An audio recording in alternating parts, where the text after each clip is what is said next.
예, 매주 월요일은 한 주간의 서울시 부동산 정책과 부동산 시장의 이슈를 알아봅니다. 오늘은 UNR 컨설팅 박상원 대표 오셨습니다. 어서 오십시오. 네, 안녕하십니까. 네. 먼저 지난 16일 서울시 5차 도시계획위원회가 있었는데요. 개최 결과 보겠습니다. 이번에 처리된 안건은 총 몇 건이었습니까? 네, 평소보다 좀 많았는데요. 총 8건 올라왔습니다. 가결이 5건, 보류가 이제 3건이었고요. 아무래도 다른 날보다는 안건도 많이 올라가고 가결 좀 많이 된 것 같습니다. 네. 네. 봄이 되니까 또 이제 처리되는 안건도 많은 것 같습니다. 우리 생활 주변에서 이제 일어나는 일들이니까요. 보시면 도움이 많이 될 겁니다. 주요 안건 그러면 통과된 거 소개해 주세요. 우선 그 신림선이죠. 경전철 민간 투자 사업에 대한 도시계획 시설 결정안이 조건부로 가결됐는데요. 조건 내용이 철도 정거장 출입구 주변에 대한 보행 환경 개선을 검토하는 사항 등입니다. 그간 서울 서남권 지역은 도시철도 소외 지역이었으나 이번 신림선 경전철 사업 추진으로 인해서 대중교통난 해소 및 동서 북층의 그 연계 교통망 형성으로 지역 균형 발전에 기여할 것으로 전망되고 있습니다. 신림선 경전철은요, 영등포구 여의도동 9호선 색강역에서 관악구 신림동 서울대 앞까지 총 연장이 7.8km, 정거장이 11개고요. 차량기지 1개소로 전 구간이 지하에 건설됩니다. 완공 시에는 서울대 앞에서 여의도까지 출퇴근 시간이 현재 40분에서 16분으로 약 24분 정도 단축될 것으로 보여지고 있습니다. 또한 도시철도 9호선 색강역 국철대 방역이라든지 도시철도 7호선 보라매역, 도시철도 2호선, 신림대역 등 4개 정거장의 환승이 가능해집니다. 출퇴근 시간 혼잡한 도시철도 9호선과 2호선 이용객이 크게 이제 개선되고요. 버스, 승용차 등 도로교통수단 이용 수요가 도시철도로 전환돼 도로 혼잡 완화에도 기여할 것으로 기대되고 있습니다. 네, 신림선 경전철 여의도에서 서울대 입구역까지 16분이면 갑니다. 정말 교통이 편리해지는데요. 그럼 공사는 바로 시작이 되나요? 지난해 그 8월 10일 사업 시행자죠. 남서울 경전철 주식회사와 서울시 간의 실시 협약이 우선 체결됐고요. 같은 해 9월 7일 날 동작구에서 관악구에서 차례로 이제 기공식이 개최된 이래로 실시 설계 및 각종 인허가 사항에 대한 협의가 마무리가 거의 됨에 따라서 근본 도시계획 시설 결정 이후 실시계획 인가 등 관련 절차를 거쳐서 조속히 올해 안에 공사를 착공할 예정으로 되어 있습니다. 네, 기공식은 이미 했군요. 네, 그러고 네. 보니까 뉴스를 들은 것도 같습니다. 공사가 빨리 마무리되면 주변 분들이 도움이 되겠습니다. 물론 안전도 신경을 써야 되겠고요. 마포 우체국에 대해서도 정비 계획안이 나왔네요.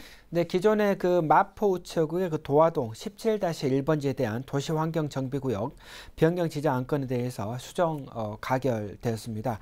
수정 가결 내용은 공공시설 업무 지원인 청년산업센터 등으로 한 개층이죠. 690제곱미터를 공익용도로 조성 운영하는 조건입니다.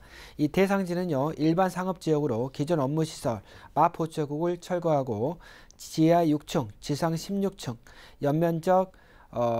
연면적이 21,441.33제곱미터로 재건축하고요. 도로가 102.7제곱미터를 정비 기반 시설로 설치하도록 이제 계획되어 있습니다.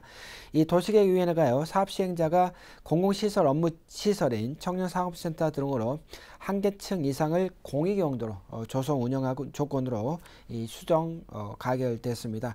아마 서울시 같은 경우 이번 결정으로 낙후된 마포 우체국이 재건축되면은 우체국의 공익성 제고 또 우정사업의 국에 대한 경쟁력이 향상되면서 대국민에 대한 서비스도 좀 좋아지고요. 휴식처도 좀 제공되면서 이 요새 화두인 청년 창업센터로서의 이런 기능도 하면서 지역 경제 활성화 등에도 상당히 기여할 것으로 기대되고 있습니다. 네, 마포 공덕동 로타리 그쯤 지나가면서 저도 본 것 같습니다. 새 건물이 들어서고요. 우체국은 지금 말씀하신 초우체국 말고도 우정사업본부가 여러 건물을 가지고 있고 또 수요들이 있어서 전반적으로 이런 뭐 정비 사업이나 건물 짓거나 사업 추진하는 곳이 이 밖에도 많이 있다면서요. 네, 우정사업본부 같은 경우 상당히 그 우체국이 상당히 그 자체 건물도 이면서 그 이 입지가 상당히 알짜에 위치해 있습니다. 예. 그래서 아무래도 여의도 중심부 위치한 여의도 우체국입니다. 여의도역 내리면은 바로 이제 5번 출구입니다. 바로 앞에 있는 그 여의도 우체국이 알짜 부지인데요. 지하 3층, 지상 22층 사무실 건물로 강남구 학통로변에 또 영동우체국입니다. 지하 3층, 지상 8층의 오피스텔로 새로 짓는 사업도 추진 중이고요. 우정사업본부에 따르면요, 여의도 우체국은 설계 발주 단계고요. 2020년도에 상반기에 준공할 계획이고, 영동우체국은 건물 철거 마치고 공사 중이고 내년 하반기쯤에 완공 예정입니다. 또 한강대로변에 있는 용산우체국을 민간 자본을 유치해서 호텔로 개발할 예정이지만요. 민간 사업자가 나타나지 않아 보류됐고요. 지난해 11월 사업자 모집 공고에 신청 사업자가 없었습니다. 용산우체국 현재 공사 중인 아모레퍼시픽 신사옥 바로 옆에 있고 KTX 용산역과 4호선 신용산역에 가까워서 호텔 노선 최적의 입지 조건이지만요. 우편 물리시설 유치해야 하는 조건 따라 사업 타당성이 없다는 결론이 나왔습니다. 아무래도 추후 오피스텔로 자체 이제 개발권을 현재 검토 중이고요. 목동 5단지 아파트 부근에 있는 양천우체국도 지하 5층, 지상 12층 오피스텔로 개발할 계획으로요. 서울 심의 신청을 준비 중인 걸로 알려지고 있습니다. 네, 말씀하신 것처럼 우체국들이 시내 요지의 건물들이 있지 않습니까? 네. 그래서 개발도 되고요. 개발되면서 첫사례에서처럼 이제 공공개발과 공공부문들도 면적이 좀 공간이 많이 생겼으면 좋겠습니다. 방배동 CJ 오쇼핑 부지는 토지 형질 변경이 이루어졌다고 하는데 이건 무슨 내용인가요? 네, 그 서초구 방배동 272 외 네 필지입니다. 개발행위 허가 적정 여부가 원안 가결됐습니다. 본 허가 신청 사항은요. 서초구에 위치한 CJ 오쇼핑 부지가 강남 순환 도시고속도로 사업 시행으로 인해서 기존 진출입료가 수용되어 대체 진출입료를 개설하고 직원 휴게시설을 설치하는 목적이 있습니다. 대체 진출입료를 개설한 부분은 방배동 2776, 2951-6, 2951-7 임야 세 필지고요. 직원 휴게시설을 설치하는 부분은 방배동 272, 2723 농지 두 필지 등입니다. 네. 우리가 보기엔 뭐 땅은 다 땅인 것 같은데 네. 땅도 다 그 목적이나 네. 그 용도가 있는 것 같습니다. 그래서 개발이 될 수 있도록 허가가 된 것 같고요. 반포동 센트럴시티 부지는 건축물 범위 결정에 대한 결정이 있습니다. 이 내용도 네. 소개해 주세요. 반포동 19-3번지 일대입니다. 자동차 정류장 센트럴시티의 그 건축물 센트럴시티 계획안을 조건부 이제 가결했는데요. 도시관리 계획이 아마 광역시설로서 주변 지역의 공간력에 상당한 영향을 미치고 있는 센트럴시티 터미널에 대해서 건축물 범위를 도시관리 계획으로 결정해서 도시계획시설에 체계적으로 관리하고 효율적 이용을 하겠다 하는 목적이 있고요. 이번 센트럴시티의 건축물 범위는 건폐율이 44% 이하, 용적률 275%, 최고 높이 33층 이하입니다. 위원회에서 그 부여된 조건은요. 향후 건축 범위 내에서 센트럴시티를 증축할 경우에 증축되는 건축물의 용도를 자동차 정류장으로 제한하는 사항으로 보시면 될 것 같습니다. 네, 서울시 제5차 도시계획위원회 결정 안건들을 봤습니다. 이번에는 안건들이 꽤 많았습니다. 다음은 부동산 시장의 주요 이슈를 알아봅니다. 이제 봄철입니다. 부동산 시장 움직임이 어떤지. 봄은 이제 부동산 시장 움직이는 성수기 아닙니까? 네. 그동안 조금 침체됐었는데 분위기가 좀 나아지고 있습니까? 아무래도 2월 달에 비해서는 3월 들어서 약간 이제 봄바람이 좀 불지 않을까 이렇게 보고 있는데요. 예. 지표상으로는 매매 가격이 연속 하락하는 걸로 나타났습니다. 집단 대출, 가계 대출 중 금융 규제 영향이 큰 걸로 나타나고 있고요. 한국감정인 자료를 보니까 한 주간에 전국 아파트 매매가가 0.01% 떨어졌다고 지난 17일 이제 밝혔고요. 주간 단위로 전국 아파트 가격이 5주대 하락하고 있고 2월 중순께부터 떨어지기 시작한 아파트 가격이 아무래도 3월 첫째 주에 좀 이제 까지 떨어지다가 지난주부터는 어느 정도 그 일부 재건축 단지를 중심으로 약간의 반등성을 좀 보이고 있다 이렇게 설명할 수 있겠습니다. 네. 아무래도 서울 수도권보다는 지방권이 약세가 좀 뚜렷한데요. 지방이 그동안 이제 상당히 많이 올랐습니다. 그렇죠. 그러다 보니까 2주 연속 서울은 이제 보합세를 유지했지만 지방은 벌써 이제 6주째 이제 내림세를 보여주고 있고, 특히 그 지역별로는 대구 지역의 아파트 가격이 하락세가 두드러졌다. 특히 아파트 전세금은 상승폭이 좀 더 커지고 있는데요. 매매가 위축되면서 전세시장 수요가 몰리고 있고, 아무래도 이제 보증보수세가 또 이제 많이 되다 보니까 월세를 좀 안 내려는 분들이 그 전세로 이제 계속 몰리고 있다, 이렇게 볼 수 있겠습니다. 예. 임대 전월세 시장은 좀 안정되고 부동산은 좀 활기를 띄었으면 좋겠는데 반대입니다. 예. 네. 거래는 위축됐는데 전세값만 계속 오르고, 네. 또 월세 전환이 가파라져서 힘듭니다.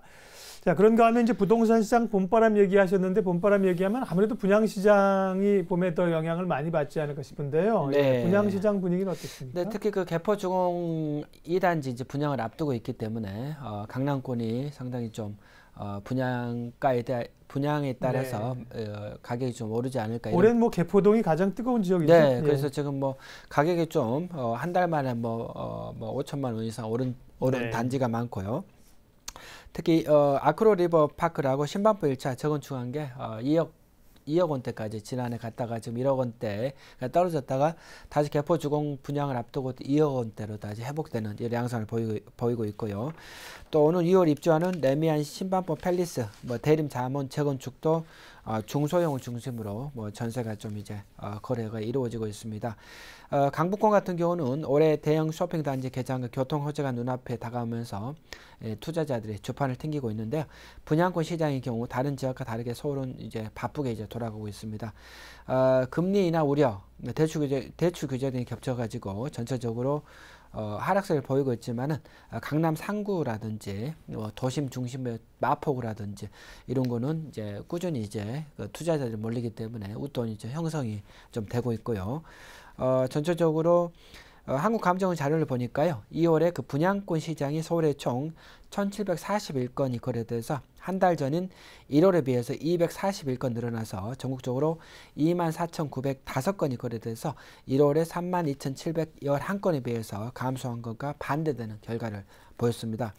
올해 1월까지 합산하더라도 서울은 총 3,241건 거래돼서 지난해 같은 기간 총 2,056건보다 오히려 1.5배 이상 늘어난 반면에 전국적으로는 올해 1, 2월 분양권 거래에 24,425건이 1년 전 28,205건에 비해서 줄어든 걸로 나타나고 있습니다. 네, 얼마 전까지 뭐 위례나 마곡이나 이런 데는 굉장히 뜨거웠고요. 네. 분양권 또 웃돈도 많이 붙었었는데 지금 그런 분양권 가격은 실제로 웃돈이 얼마나 형성됩니까? 현재 그 대표적으로 강남권으로 봤을 때는요. 강남 세곡지구, 강남 더샤, 포레스트가 1억 한 8천만 원에서 9천만 원 형성돼 있고요. 송파구 장지동이 송파 YG 더샤 같은 거 1억 4천에서 뭐 1억 한 5, 6천 정도 형성돼 있습니다.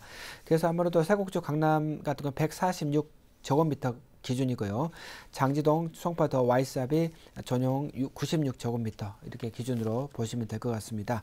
마포 합정동 같은 경우 마포 한강 2차 프리지오가 전용 83제곱미터가 분양권이 1억 한 2천만 원 정도 형성돼 있고요. 아무래도 강남권 같은 경우는 대기 수요도 많고 안전 자산 수요가 이제 상당히 많기 때문에 분양권이 거래가 계속 늘어나는 측면이 있다 이렇게 보시면 될 것 같고요. 특히 그 이달 이후로도 분양권 시장 같은 경우 3월, 5월에 실제적으로 서울에서 계속 물량이 나왔기 때문에 분양권 시장이 계속 활발하게 이어지지 않을까 보는데 서대문이 987, 은평구가 889, 관악이 655, 동작이 625, 강남이 396가구 중으로 이제 분양권이 분양시장 형성될 것으로 보이고 있습니다. 그래서 계속적으로 그 분양시장에도 뭐 관심을 좀 가져야 되지 않을까 보고 있습니다. 네, 부동산 시장 움직임 그리고 서울시 도시계획위원회 개최 내용 살펴봤습니다. 박상원 UNR 컨설팅 대표 함께했습니다. 고맙습니다. 네, 감사합니다. 네.